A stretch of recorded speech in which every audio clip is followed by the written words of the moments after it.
Vamos voltar a falar sobre a coletiva de imprensa que acompanhamos mais cedo com as imagens ao vivo na CNN Brasil, do PL, partido do presidente Jair Bolsonaro, que pede invalidação das urnas, de acordo com eles, por mau funcionamento. Nessa coletiva de imprensa foram apresentados alguns argumentos. Nossa analista Raquel Landim, que conversou com vários especialistas, estava explicando para a gente por que eles não fazem sentido.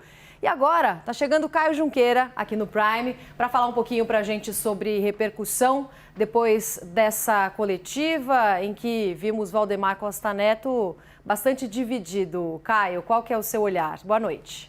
Boa noite, Roberta. Boa noite a todos. Roberta, tem um mundo ideal e tem um mundo real. No mundo ideal, há esse questionamento das urnas, houve o protocolo, já houve a resposta do Alexandre de Moraes, mas é muito difícil a gente estabelecer que isso vá adiante dentro do processo eleitoral, ali dentro do TSE. Isso tem um efeito, um impacto, sim, na militância, tem um efeito em deixar essa chama acesa, principalmente pelos próximos 4 anos por parte do bolsonarismo, do presidente Jair Bolsonaro, que planeja liderar a oposição.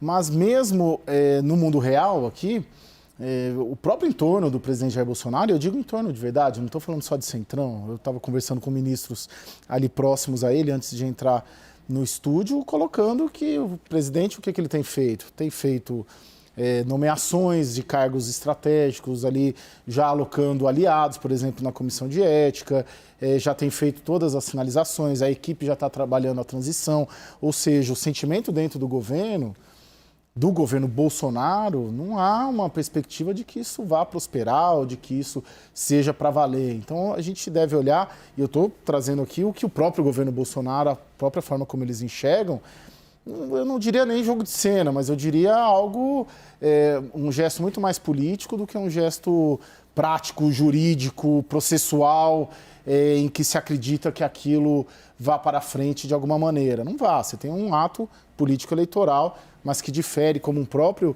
interlocutor muito próximo do presidente estava me dizendo, do mundo real, porque o mundo real, as nomeações que o Bolsonaro está fazendo no Diário Oficial, por exemplo, já sinalizam que ele sabe que vai deixar o cargo dia 31 de dezembro, que não há nenhuma expectativa nem esperança de que o resultado eleitoral seja revertido.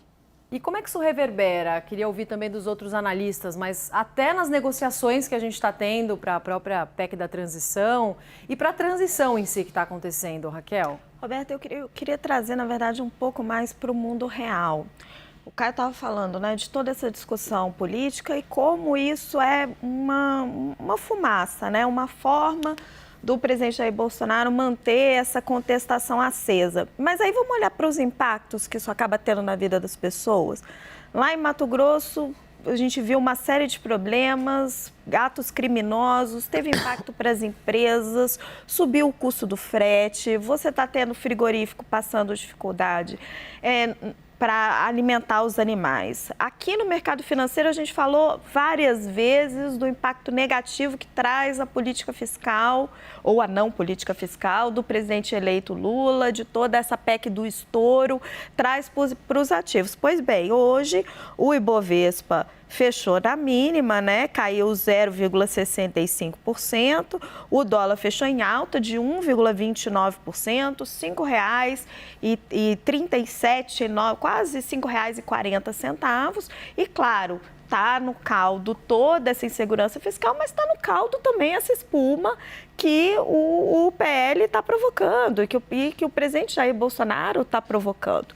Então, é uma espuma política, é uma confusão enorme que serve para ajudar a blindar Jair Bolsonaro de, eventualmente, alguma medida mais forte em relação a ele, porque todo o sistema político fica em xeque diante dos atos criminosos que a gente assiste, mas tem implicações práticas para a vida das pessoas, implicações práticas para as pessoas que estão sofrendo nos bloqueios, implicações práticas para os acionistas, para as empresas que têm dinheiro aplicado na Bolsa de Valores, implicações práticas para o dólar, que acaba subindo, impactando a inflação, enfim. É preciso mais responsabilidade nesse jogo político no Brasil, né? E a gente não vê muito isso.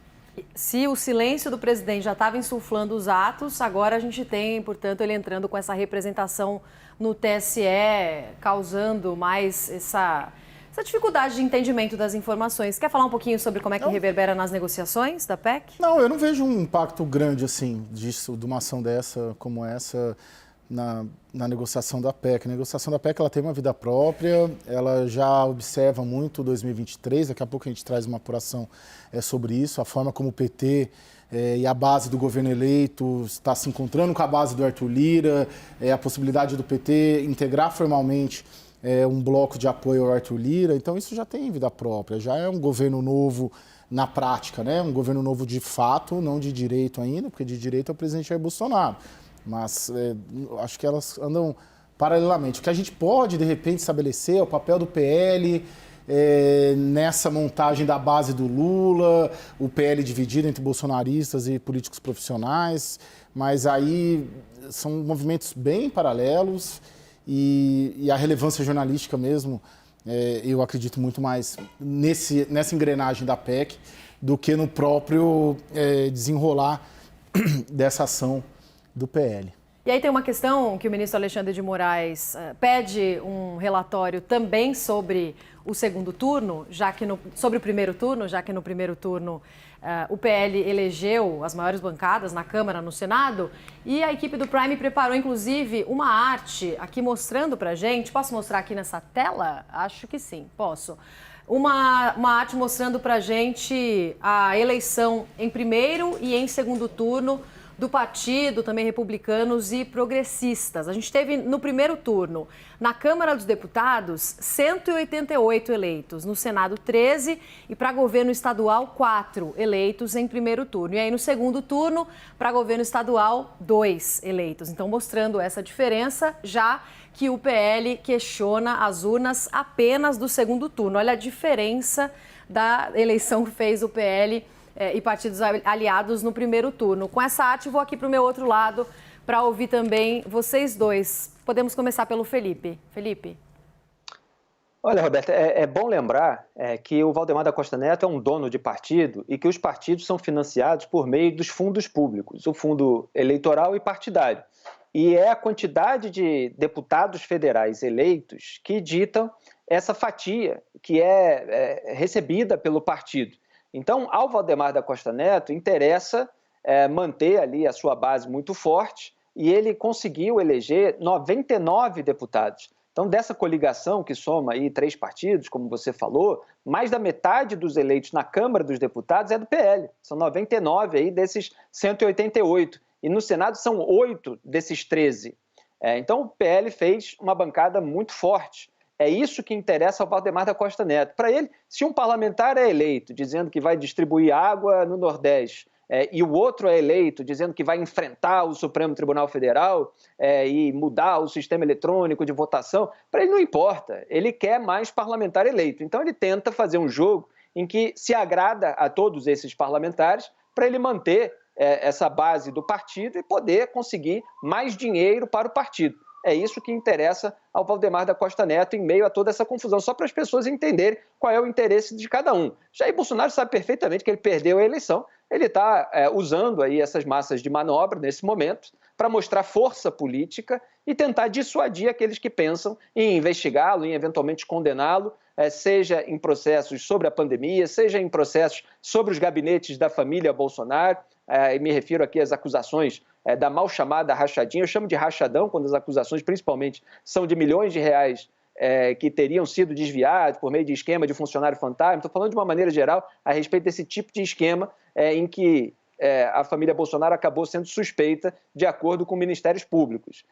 Ou qualquer outro ato, aí, inclusive o inquérito dos atos antidemocráticos, que virou o inquérito das milícias digitais, o inquérito das fake news, tudo isso que continua aberto, assombrando ainda a família Bolsonaro. Então, o próprio Frederico Wassef, quando ele fala isso para potenciais manifestantes, de que isso ajuda a dissuadir o que ele chama de bandidagem, de perseguir o nosso herói, ele está aqui legitimando a análise. É claro que com as palavras dele, mas mostrando que Jair Bolsonaro está usando essas pessoas para demonstrar força. Eles sabem que o Alexandre de Moraes não vai anular o resultado do segundo turno, do primeiro turno, em razão desse tipo de alegação que é muito facilmente desconstruída por aqueles que entendem tecnicamente do assunto. Vamos ver de novo um trechinho aqui da coletiva de imprensa que a gente acompanhou mais cedo, em que Valdemar Costa Neto disse que o relatório não expressa a opinião do Partido Liberal e que a ação deve ser analisada pelo TSE de forma que seja assegurada e resguardada a integridade do processo eleitoral. Vamos ver.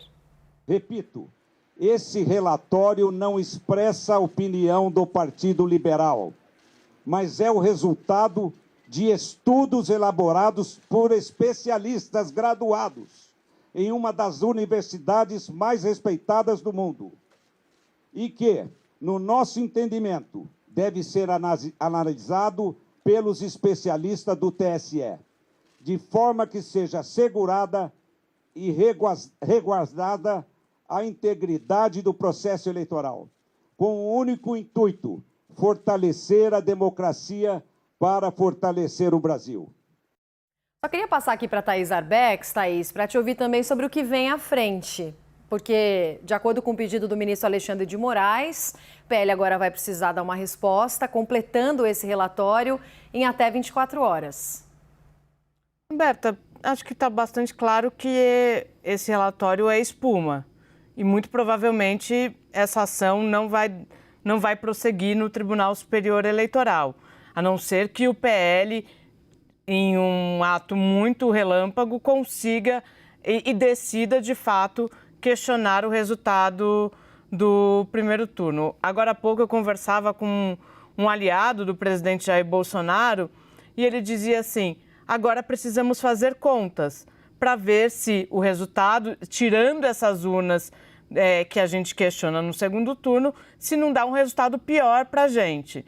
O fato é que Valdemar da Costa Neto, mesmo dizendo que o relatório não representa a opinião do partido, provocou um novo fato político, provocou uma nova discussão, mas me parece que o Tribunal Superior Eleitoral, ao dar uma resposta rápida como deu, não vai levar adiante essa ação, e aí a gente vai voltar para a pauta que é a pauta que é a que interessa lá no Congresso Nacional, que é essa proposta de emenda à Constituição sobre uma abertura no orçamento, para além do teto de gastos. Roberta.